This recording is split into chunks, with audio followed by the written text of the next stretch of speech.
விகட யோகமும் புத்திசாலி கொண்ட மிதுன ராசி அன்பர்களே, உங்களுக்கு பார்க்க போகிற குரு பயிற்சி பலாபலன்கள் இந்த 2025 நடக்க போகிற அற்புதத்தை பற்றி பேச போகிறோம். ஏன் உங்களுக்கு முக்கியம்னா, உங்கள் ராசியில் தான் இந்த குரு பகவானே வரப்போகிறார். பொதுவாக 2025 ரொம்ப ஸ்பெஷலுங்க. மொத்தம் 3 பயிற்சியை பார்க்குது. சனி பயிற்சி, குரு பயிற்சி, ராகு கேது பயிற்சி. சரி, இதோட இந்த ஸ்பெஷல் முடிஞ்சுதான்னு பார்த்தா, குரு பயிற்சியை பார்த்திங்கன்னா மொத்தம் ரிஷபத்திலிருந்து மிதுனத்துக்கு வரார். அதோடு முடிஞ்சா மிதுனத்திலேருந்து கடகத்துக்கும் சென்றுறார். அப்போ இப்போவே 3 ராசி மாறிடுச்சு. ரிஷபத்திலேருந்து 3 ராசி மற்றும் என்ன வர ரிஷபத்திலிருந்து கடகத்துக்கு மாறினது மீண்டும் மிதுனத்துக்கு வரார். இப்போ 3 ராசியை 4 டைம் தொடர்பு கொள்ளுது. இதில் பலவித ஆப்பர்ச்சுனிட்டி கிடைக்கும் ஒவ்வொரு ராசிக்கும். அந்த மிதுனத்துக்கு கிடைக்க போகிற அற்புதத்தை பார்ப்போம். இதில் வருமான ரீதியாக சொத்து சுகம் சேர்க்கிறது, குழந்தை பாக்கியம், திருமணம், அதோடவா தொழில்துறையில் ஏற்படுற வளர்ச்சி, இதில் வெளிநாடு செல்லும் யோகங்கள், இதெல்லாம் ஒவ்வொன்றா பார்த்துருவோம். முதல்ல அனைவருக்கும் வணக்கம். நான் உங்கள் ஸ்ரீ சுபம் விஜயகுமார். இந்த ராசிக்கு நான் ஃபஸ்ட்டு பேச போகிறது பார்த்திங்கன்னா, உங்கள் ராசியில் குரு பகவான் வந்து கஜகேசரி யோகத்தை கொடுக்கிறார். அவரே 7-10 அவர் உங்கள் ராசி 5-9 பார்க்கிறார். எவ்வளோ சிறப்பு பாருங்க. இப்போ முதல்ல என்ன விஷயம் அப்படின்னு திருமணம் என்று ஒரு விஷயங்கள். ஃபஸ்ட்டு 7ஆம் இட்ட குரு பார்வை செலுத்துறதுனால, ராசியோட குரு மேலே போகிறதுனால குரு பலன் உண்டு. திருமண யோகம் இருக்கிறது. குரு சுபிட்சமாக இருந்து குரு பலனை அமோகமாக அள்ளித்தரப் போகிறார். திருமண தடைகளை விலக்கப் போகிறார். திருமணம் உறுதியாக நடைபெற காலகட்டம். அப்போ ஜாதக ரீதியாக தொந்தரவு இருந்தால் கூட ஒரு சில பரிகாரங்கள் பண்ணால் திருமணம் நடக்கக்கூடிய காலகட்டமாக வந்தாச்சு. இப்பொழுது திருமணத்துக்கு வரன் தானாக தேடி வரும். அதாங்க சிறப்பு. இப்போ ஆல்ரெடி பார்த்தோம், நாங்கள் இல்லைன்னு சொல்லிட்டோம், திருப்பி கேட்காம திருப்பி ஒரு முறை வந்து அந்த திருமணமே ஃபைனலைஸ் ஆகக்கூடிய அம்சம் வந்தாச்சு. இது நல்லபடியாக இருக்குது. அப்போ ஒரு சிலருக்கு பார்த்திங்கன்னா, இந்த கால சூழ்நிலையில் டைவர்ஸ் ஆகி 2வது திருமணம் பார்த்துட்டு இருந்திருக்காங்க. அவங்களுக்கு திருமணம் வாய்ப்பு கிடைக்குமா அப்படின்றது அதுக்கும் ஒரு வாய்ப்பு இருக்குது. 9ஆம் இடத்தை குரு பார்க்கும்போது 2வது திருமணம் அமைய காலகட்டமாக வந்து திருமணம் உறுதியாக போகிறது. ஆக மொத்தம் திருமணத்தின் வளர்ச்சி வெற்றியான காலகட்டமாக இருக்கிறது. திருமணத்துக்கு பார்க்கும்போது மட்டும் நட்சத்திர பொருத்தத்தை மட்டும் பார்த்துடாதீங்க. நட்சத்திர பொருத்தம் பார்த்து, கட்ட ரீதியான பொருத்தங்கள் பார்த்து, 7ஆம் அதிபதி ரீதியான பொருத்தம் பார்க்கணும். அதோடவா செவ்வாதோஷ ரீதியான பொருத்தம் எப்படி இருக்குது, ராகு கேது எப்படி இருக்குது, கூட்டு திசை வருதா, முகூர்த்த லக்கணம்னு ஒரு பாயிண்ட் இருக்குங்க. அதுதான் உங்கள் கல்யாண நாளுக்கு ஆரம்பிக்கிற புள்ளி. அதுதான் ஜாதகம் மாதிரி. ஒரு கடையை ஓப்பன் பண்ணுற நாள் எப்படி இருக்கும், அந்த கடை வளர்ச்சி காட்டும் இல்லையா, அது மாதிரி கல்யாண நாள் தாலி கட்டும் அந்த நேரத்தை குறிச்சிக்கிட்டால் அது ஒரு விஷயத்தை சொல்லிட்டு வருது. அப்போ நல்ல நாள், நல்ல முகூர்த்தத்தை போடுங்க, வளர்ச்சியாக இருக்கும். ரைட். யாராக பிஸ்னஸ் பற்றி தான் பேச போகிறேன்.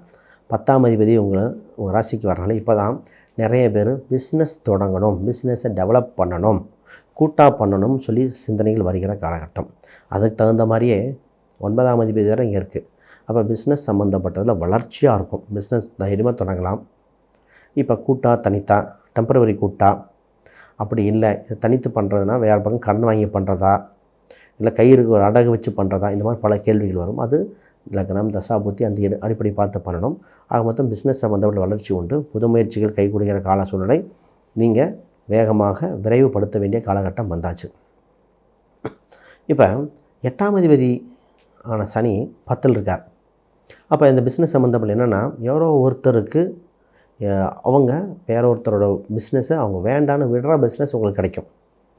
பிரச்சனையில் இருக்கிற பிஸ்னஸ் உங்களுக்கு ஆல்ரெடி ஒரு பிரச்சனை இருக்குது, அதை நீங்கள் பணம் கட்டி காம்ப்ரமைஸ் பண்ணி எடுக்க வேண்டிய சூழ்நிலை வரும். ஆக மொத்தம் பிஸ்னஸ் நல்லபடியாக இருக்குது. ரைட். சொத்து சம்மந்தப்பட்டது. வேலைக்கு போகிற மாதிரி சொத்தை பார்த்துருப்போம். சொத்து என்ற தடையிலிருந்து விலகப் போகிறது.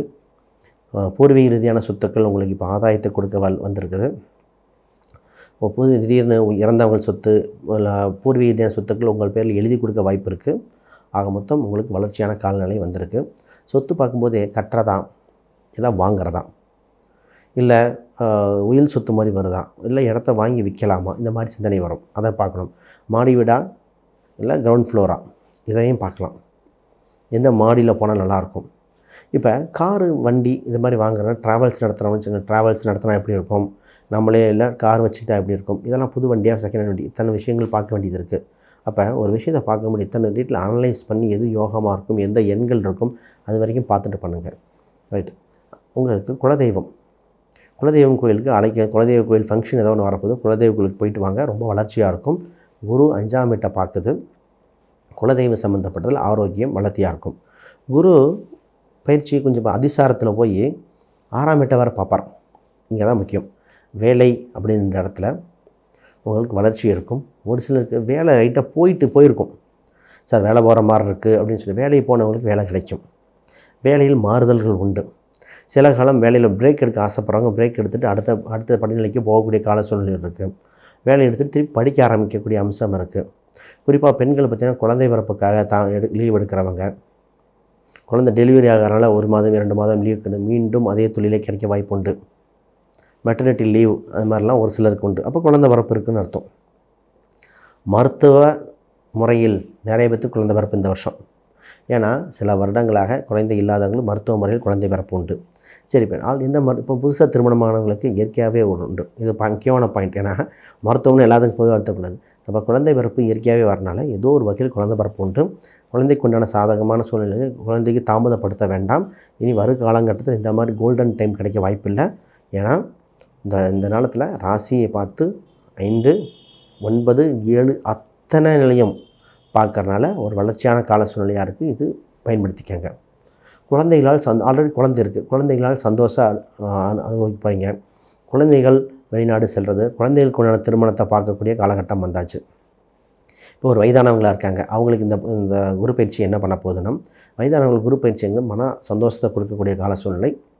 புதுசாக நட்பு ரீதியாக நிறைய அந்த ஜோதிடம், ஆன்மீகம், ஒரு புது குழுக்கள், இன்ப சுற்றுலாக்கள் இந்த மாதிரி அடிக்கடி போக வேண்டி வரும். எந்த ஏஜ் ஃபேக்ட்லையும் போகக்கூடிய வாய்ப்பு. அப்போ ஹெல்த் வைஸ் நிறைய இம்ப்ரூவ்மெண்ட் இருக்கும். உடலில் பல முன்னேற்றங்கள் ஏற்படக்கூடிய அம்சம் உண்டு. ஃபிசிக்கல் எக்ஸசைஸ் பண்ணுற மாதிரி வந்துடுவீங்க. பொதுவாக வாக்கிங்காக இருக்கலாம், எக்ஸசைஸாக இருக்கலாம், ஸ்ட்ரெச்சபிள் எக்ஸசைஸ், ஃபிசியோதெரப்பி இந்த மாதிரி நீங்களே ஒன்று பண்ணிக்கிட்டு நீங்களே டெவலப் ஆகிற சூழ்நிலை வந்திருக்கு. ஆக மொத்தம் ஹெல்த் வைஸ் அமோகமாக இருக்குது.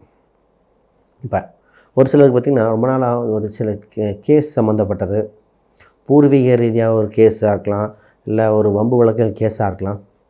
கேஸு யாரோட இருக்கிறாங்க, கேஸ் சம்மந்தப்பட்டு சால்வ் ஆக போகுதுங்க. ஒரு கேஸ் இருக்குங்க, ஒரு கேஸ் போட்டிருக்கோம், அதில் வெற்றி ஒன்று யார் மேலே கேஸ் போட்டிருக்கீங்களோ அதுலேருந்து அவங்க போட்டிருந்தாலும் சரி உங்களுக்கு சாதகமாக வர வாய்ப்பு உண்டு. அது விலகிடுவாங்க, இல்லை கேஸ் வாபஸ் வாங்கிடுவாங்க. காம்ப்ரமைஸ் உண்டு. அதுக்குண்டான முயற்சிகள் நீங்களே எடுக்கலாம். ரைட். இப்போ வேலை சம்மந்தப்பட்டதில் வெளிநாடு சென்று வர வாய்ப்பு உண்டு. ஒரு சில சின்ன பிரேக் சொன்னேன். ஒரு சிலருக்கு வெளிநாடு சம்மந்தப்பட்ட தொடர்பு உண்டு. இடமாற்றம் உண்டு. படிக்கிற யோகம் வந்திருக்கு. பொதுவாகவே இந்த நேரத்தில் வேலைக்கு போய்ட்டு திடீர்னு பிஸ்னஸ் ஸ்டார்ட் பண்ண தோணும். வேலைக்கு போயிட்டே பிஸ்னஸ் பண்ணுறது, உபரி வருமானங்கள், சின்ன உபரி வருமானங்கள் வருகிற சூழ்நிலை வந்திருக்கு. ஆக மொத்தம் இது வளர்ச்சியான வருடமாக இருக்கிறது. சரி, இப்போ என்ன வேறு ஏதாவது ஜாதகம் பார்க்கணும், வசனம் பார்க்கணுன்னா கீழே இருக்கிற எண்களுக்கு தொடர்பு கொள்ளுங்கள். உங்களுக்கு என்னென்ன கோயில் வழிபாடு செஞ்சால் நல்லாயிருக்கும் அதையும் பற்றி பேசிடுவோம். இந்த குரு பயிற்சி காலகட்டத்தில் உங்களுக்கு தடையை கொடுத்தா யார் கொடுப்பானா, 3ஆம் இடத்தில் முயற்சி ஸ்தானத்தில் இருக்கிற கேது பகவான். அப்போ கேது பகவான் உண்டானது விநாயகர் வழிபாடு, ஆஞ்சநேயர் வழிபாடு சிறப்பாக கொடுக்கும். அவர் தான் தடையை போக்க போகிறார். இல்லை குறிப்பாக பார்த்திங்கன்னா சக்தி விநாயகர், சக்தி வம்சம் கொண்ட சக்தி விநாயகர், அந்த விநாயகர் சம்மந்தப்பட்டது கும்பிடலாம். இது ரொம்ப யூஸ்ஃபுல்லாக இருக்குது. இது வளர்ச்சியை கொடுக்கும். ஆக மொத்தம் இந்த வருடம் சிறப்பான வருடமாக இருக்க போது அனைவருக்கும் வணக்கம், வாழ்த்துக்கள்.